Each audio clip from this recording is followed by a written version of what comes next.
Salam sejahtera bagi sahabat seiman yang dikasihi Tuhan. Selamat datang di program Renungan Penyegaran Iman dengan tema Dikasihi oleh Allah.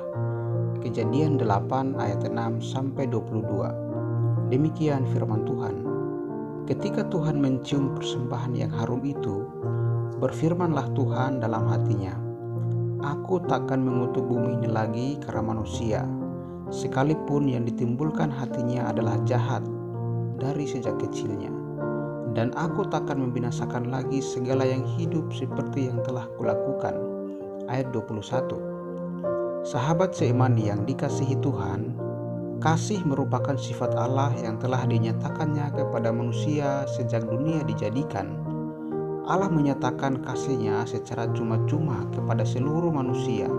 Itulah yang disebut kasih karunia, atau dalam bahasa Ibrani adalah chen, yang dapat diartikan sebagai anugerah Allah atau pemberian cuma-cuma kepada satu pihak yang sebenarnya secara hukum tidak berhak untuk memperoleh pemberian itu, dan pemberian tersebut berkaitan dengan kekekalan. Artinya dapat disimpulkan bahwa anugerah Allah atau kasih karunia Allah adalah keselamatan yang Allah berikan kepada semua orang. Nuh adalah seorang yang telah mendapat kasih karunia dari Allah, ayat 8. Bukan karena kebaikannya, tetapi hanya karena pemberian Allah.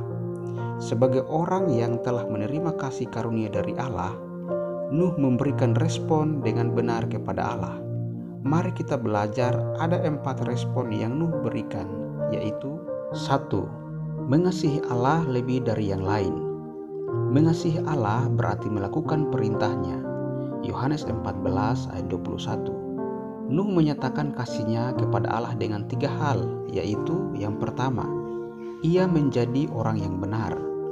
Alkitab berkata bahwa tidak ada seorang pun yang benar, Roma 3 ayat 10, karena semua orang telah berbuat dosa. Ini berarti tidak seorang pun yang dapat menyatakan dirinya sebagai orang benar. Jika Nuh dinyatakan sebagai orang benar, maka ini merupakan pembenaran Allah terhadap Nuh karena imannya kepada Allah. Semua orang dapat menerima pembenaran dari Allah apabila percaya kepada Yesus Kristus sebagai Tuhan dan Juru Selamat secara pribadi.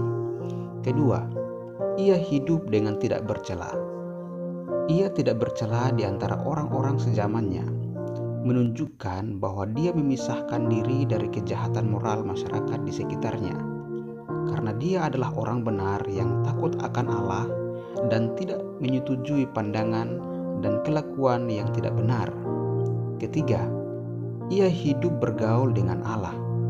Bergaul dengan Allah sesungguhnya mengandung makna bersekutu, berjalan, dan taat melakukan kehendak Allah. Ini bukanlah keputusan yang mudah untuk diambil pada masa itu, karena dibutuhkan kedisiplinan sebagai keputusan yang diambil bukan karena emosi, tetapi kesadaran penuh atau dengan kesungguhan. Karena pada saat itu Nuh hidup di tengah-tengah orang yang hidup dalam ketidakbenaran.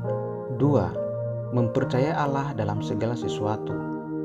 Respon kedua atas kasih karunia Allah adalah dengan mempercayai Allah dalam segala sesuatu. Tuhan mengatakan kepada Nuh bahwa ia akan menghukum dunia ini dengan air bah karena kejahatan manusia pada saat itu. Ada beberapa hal yang tidak lazim Nuh miliki. Pertama, ia bukan seorang tukang kayu. Pada masa itu belum pernah turun hujan. Tidak ada orang lain yang menolong selain ketiga anaknya laki-laki. Tetapi walaupun banyak hal yang tentunya tidak dimengerti oleh Nuh, ia tetap mempercayai Allah dalam segala hal. Percaya kepada Allah mencakup arti percaya bahwa ia benar dan dapat diandalkan. 3. Mentaati Allah dengan sepenuhnya. Ketaatan Nuh ditunjukkan dengan melakukan semua perintah Tuhan secara tepat. Pernyataan ini disampaikan 2 kali, Kejadian 6 ayat 22 dan Kejadian 7 ayat 5. Alkitab menjelaskan bahwa Nuh membangun bahtera tersebut tanpa pengalaman, tanpa bantuan tenaga yang banyak. Dengan semua ejekan yang ia terima, sebenarnya ada banyak sekali tantangan, namun Nuh tetap taat kepada Allah, melakukan seluruh perintah Allah. ingatlah bahwa setengah ketaatan adalah ketidaktaatan. 4. Mempersembahkan korban syukur kepada Allah. Kejadian 8 ayat 20 menjelaskan bahwa Nuh mendirikan mezbah bagi Allah setelah air bah itu surut. Persembahan ini sebagai tanda ungkapan syukurnya kepada Allah.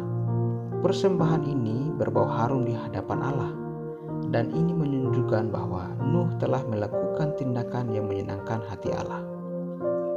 Sahabat seiman yang dikasihi Tuhan, keempat respon yang dilakukan Nuh terhadap kasih karunia Tuhan ini merupakan tindakan yang memuliakan nama Tuhan. Marilah kita meneladani Nuh dalam responnya kepada Allah.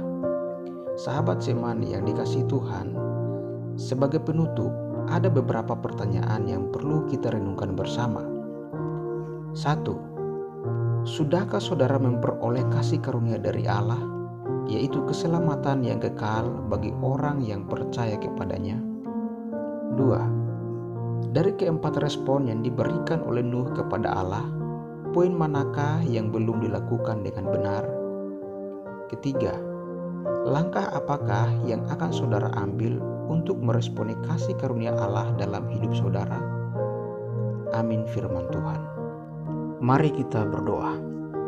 Bapa di surga, dalam nama Tuhan Yesus, kami sangat bersyukur karena Engkau sudah mengizinkan kami mendengarkan firman-Mu pada hari ini. Bapa di surga, sebagaimana firman-Mu hari ini mengatakan bahwa Engkau mengasihi kami.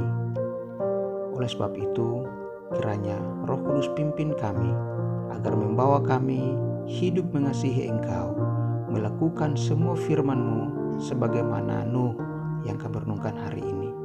Tuhan Yesus, kami berdoa, kiranya semakin hari iman kami semakin bertumbuh di hadapan Tuhan, dan kasih kepada Allah semakin kami lakukan tiap-tiap hari. Inilah doa kami, dalam nama Tuhan Yesus Kristus kami berdoa dan bersyukur.